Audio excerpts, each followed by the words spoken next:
모든 스탠다드 클래스는 스탠다드 오브젝트 클래스를 상위 클래스 가지게 됩니다. 여기 계층도를 이렇게 그려놔 봤는데요. 커니스 클래스 계층도요. 주목해야 될 점은 모든 클래스의 상위 클래스는 T라는 클래스입니다. 그리고 캐릭터 네임, 펑션 네임 이런 것들은 기존의 리스트 데이터 타입이고요. 중요한 거는 스탠다드 오브젝트라는 이 클래스가 따로 존재하고요. 요거 기반으로 한 유저 디파인 클래스 하게 되면은 이 스탠다드 오브젝트를 어쨌든 상위 클래스를 가지게 되거든요. 그래서 이제 여기에서 발견되는 게 진정한 클래스 오브젝트라고 보면 되겠습니다. 여기서 이제 헷갈리는 게 뭐냐면 최상위 클래스 이름이 T거든요. 클래스 T는 커머니스에서 정의한 모든 클래스의 최상위 클래스인데요. 클래스 T하고 심볼 T하고 헷갈릴 우려가 있습니다. 이거 전혀 다른 거라고 합니다. 심볼 T는 단순히 심볼 클래스, 여기 심볼 클래스 있죠? 요거에 하나의 인스턴스에 불과한 겁니다. 그리고 근데 클래스 T는 이 최상위 클래스의 T가 있기 때문에 서로 별개의 것이다. 라는 거 일단은 개념적으로 정립을 해둬야 되겠습니다. 그 다음에 제네릭 펑션, 저는 일반형 함수라고 번역을 했습니다. 일반 함수라고 번역을 하게 되면은 오디너리 펑션하고 그 개념이 중복되기 때문에 뒤에 형이라는 말을 하나 붙였습니다. 그리고 일단 제네릭 펑션, 일반형 함수에서는 추상적인 틀만을 제공합니다. 그리고 실제적 코드가 담겨 있지 않습니다. 실제적인 구체적 코드는 메소드에서 제공하죠. 그래서 제네릭 펑션을 이렇게 있잖아요. 드로우가 도형을 형성한다고 해놓고, 그 다음에는 메소드에서 구체적으로 이제 코드가 있게 되는데, 구체적인 코드는 이렇게 생략판 형태로 이렇게 표시했습니다. 일단 디파인 제네릭 매크로부터 먼저 살펴보겠습니다.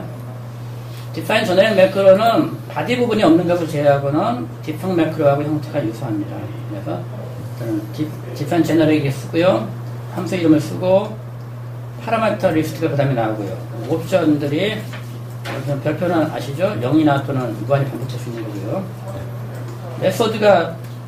메소드의 인수 리스트, 파라미터 리스트, 이 부분이 좀 독특한데요.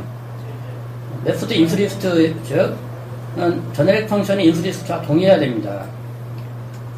그런 규칙이 있기 때문에요. 굳이 디파인 제네릭 함수를 정의하지 않아도 클로스가 자동으로 이 디파인 메소드를 보고서 자동으로 만들어준다고 합니다. 만들어주긴 하지만 디파인 제너럴을 직접 정의하게 되면은 추가적인 옵션 지정을 통해서 제네릭 펑션의 기본 메소드 방식을 변경할 수 있습니다. 아까 얘기했던 부분이죠. 기본적으로 만들어주는 게 좋은데 접근방 의문 두 가지가 있을 수 있겠어요. 먼저 디파인 제너럴을 선언을 한 다음에 메소드를 선언해도 되고, 아니면 메소드를 선언한 다음에 맨 마지막에 디파인 제너럴을 선언해도 되는데, 만약에 기존의 표준 메소드 호출 방식을 그대로 이용하면은 메소드 먼저 다 설명한 다음에 맨 마지막에 디파인 제너럴을 해도 되지만, 호출 방식이 다르게 되면은 제일 먼저 선언해줘야 되겠죠. 디파인 메소드 매크로고요. 참고로 이게 리스트에서 정의된 함수 목록을 볼 때 이게 매크로인지 아니면 함수인지 구별이 안 가는 게 많죠. DF로 시작하는 건 다 매크로입니다. DF로. 또 하나 위드로 시작하는 것도 다 매크로고요. 그런 규칙을 알고 있으면 암기하는 도움이 될 겁니다. 디파인 메소드는 외계에서는 디파인과 큰 차이가 없지만 파라미터 리스트 부분의 모양새가 많이 다릅니다. 디파인 메소드 기본 형식은 함수 이름 써주고 파라미터 써주고, 그 다음에 진짜 함수처럼 바디 부분이 이렇게 있습니다. 파라미터가 분류가 여러 종류가 되는데요. 파라미터 리스트 안에 파라미터가 들어가게 되거든요. 첫 번째가 스페셜라이즈 파라미터 해가지고 지정 인수라고 저는 번역을 했습니다. 두 가지가 있어요. 클래스 지정어가 있고 이퀄 지정어가 있어요. 조금 이따 자세히 설명하겠습니다. 비지정 인수가 있고요. 디파인 메소드 실제 예를 보면은 쉐입이나 도형이란 클래스를 먼저 클래스로 정의를 하고, 컬러라는 이 슬롯, 다시 말해서 다른 언어에서는 멤버 변수라고 볼 수 있겠죠. 디파인 메소드에 가지고 들어올 메소드를 정의합니다. 네, 여기는 첫부터 이게 이제 요거 전체가 파라미터 리스트고요. 요거 하나하나가 이제 파라미터입니다. 요게 하나의 파라미터고, 그 다음에 또 파라미터가 두 개가 있는 것이죠, 이 안에. 근데 일단 첫 번째 S는 바로 두 개로 쓰게 되면 첫 번째 1번은 여기 나오죠, 베어리블이요. 메소드 내부에서 사용할 변수를 이렇게 선언하게 되고요. 그 다음에 쉐입은 클래스 지정을 하고 해가지고, 이거 S라는 이 인스턴스는 쉐입이라는 클래스 인스턴스다라는 걸 지정해 줍니다. 이 두 가지 다, 이 두 가지를 다 합쳐가지고 지정 인수라고 부르고요. 반면에 컬러는, 다시 리스트 형태로 되어 있지 않죠? 이런 거를 비지정 인수라고 합니다. 그리고 그래서 여기 봅시다. 컬러라고 선언한 거는요, 컬러 T라고 선언한 것과 동일하게 됩니다. 그래서 이 컬러를 비지정 인수로 지정하게 되면은 그 클래스가 최상의 클래스는 T로 자동으로 지정이 되죠.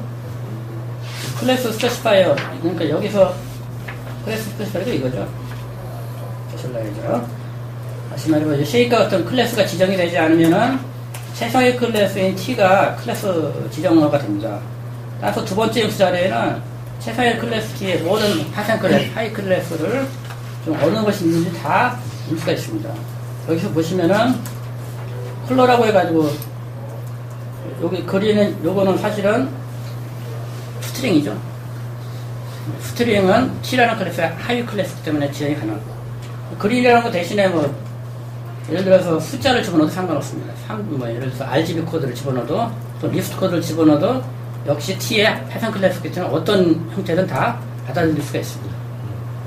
물론 여기서는 컬러이기 때문에 저는 스트링을 물론 이용을 했지만요. 중요한 건 인디비주얼 메소드라는 용어가 있는데요. 이건 뭐냐면은 여기 보시면은 지정 인수에는 크게 두 종류가 있어요. 클래스 지정어가 있고 이퀄 지정어가 있는데, 이퀄 지정어는 인스턴스 지정어라고도 합니다. 이퀄을 반드시 이용해야 되는데요. 클래스가 아니라 인스턴스에 특화된 메소드입니다. 인스턴스에 특화된 메소드의 우선순위가 클래스에 특화된 메소드의 우선순위보다 높습니다. 실제 예를 보죠. 개별 메소드 인수 리스트 형식은요. 자, 이건 똑같고요. 두 번째, 이 클래스 지정어에 이퀄하고 폼 이런 형태가 나옵니다. 그래서 폼은 메소드가 정리할 때 오직 한 번만 평가한다. 이게 무슨 의미냐면은 한 번만 평가한다는 의미를 자세히 설명해 보면요. 위에 내용이 나오는데요.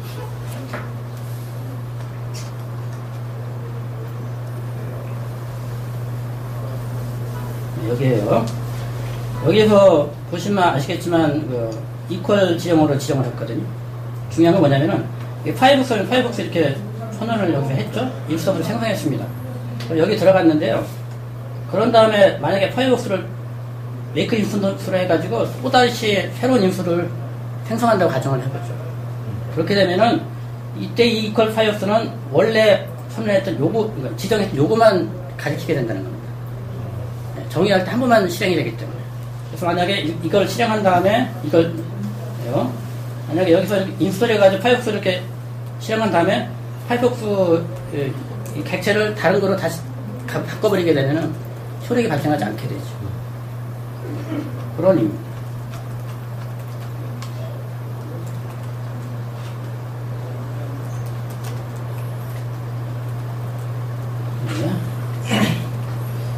그리고 그럼 실제로 예를 들어 봤는데요. 디바이드라는 나누기 하는 이런 메소드를 정했습니다. 근데 일단 여기 디비전드 해가지고 나눠지는 수고요. 디비전 나누는 수죠. 여기에 보면 이게 넘버라고 되어 있죠. 그러니까 클래스 지정어 여기 1번이라고 되어 있는데, 스탠더드 클래스가 아닌 일반 리스트 데이터형도 클래스 지정을 자리에 올 수 있습니다.